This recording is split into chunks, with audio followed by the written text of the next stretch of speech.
That is the only reason I started hanging out with them. I was raised in a good home. I knew that that was wrong, but I wanted to be accepted. So I started hanging out with them.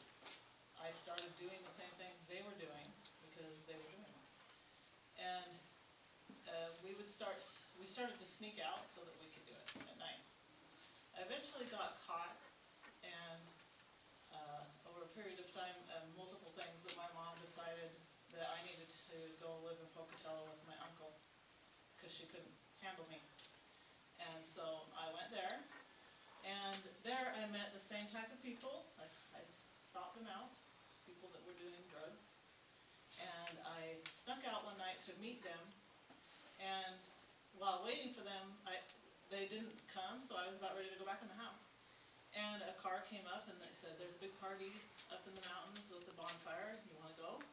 And to me at the time, because I was so used to hanging out with people that did drugs and everything, I didn't think for a second in this split-second choice that there would be any danger or anything wrong in doing that. So I went. And I got so drunk at this party that I blacked out. The last thing I remember is sitting there and seeing the fire. Next thing I know, I wake up with flashes in and out of consciousness of being raped multiple times. I don't know. Couldn't even tell you because I only remember flashes of it. I woke up the next day at a stranger's house with people we had never met, and it was daytime, and I was snuck out, right? I was supposed to be home. So I was like, oh crap, I'm in trouble. I was too scared to go back, and so I just kind of hung out with these people for a couple days. Got tired of it, because that's all they did is do drugs and drink, and I didn't like how they were treating me. I ended up walking for it was a mile or two to get to a phone. And I called my friend, and I thought my friend was going to come get me, but instead it was a police officer came to arrest me.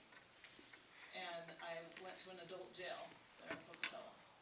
And I stayed there for a few hours before my uncle decided to come and get me. And they were doing that to teach me a lesson. After that, I was like in so much trouble, and I actually stopped and didn't do anything bad after that. So a couple months went by. School started. I met friends that weren't doing drugs at school, and things were going really well.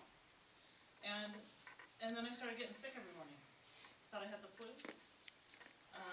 Come to find out that I was pregnant, and I was 13, and it was from that party. And my family made all the decisions for me at that point. They sent me back to Salt Lake, and then my mom put me in a foster home so that nobody would know I was pregnant. She was too embarrassed.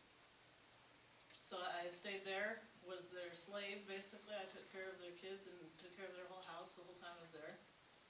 So it was not a good situation. Fast forward to when I had the baby. I just remember being alone in this hospital room, no one there to help me, nobody to tell me what was going to happen. It was 24 hours. And then when I finally had the baby, the doctors, they just take the baby away. Can't even see it. I didn't know anything about it. And I eventually demanded that they show me the baby. And I told my family, I'm not going to do this. I didn't agree to this, And before this, I had hopes and dreams before this happened to me that I wanted to do. But at this point, after I had the baby, that's what I wanted. I didn't care about the hopes and dreams anymore. And long story short, but my mom came to me and told me, you have no choice. You have to sign the papers, or you have to pay the money. You have to pay the hospital bill if you want to keep the baby. Otherwise, you have to sign the baby over. So I had no money, so I had to do it. And I felt like they stole my baby from me.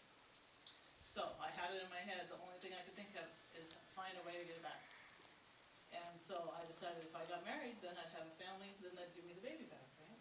So that's what I tried to do, set out to find somebody.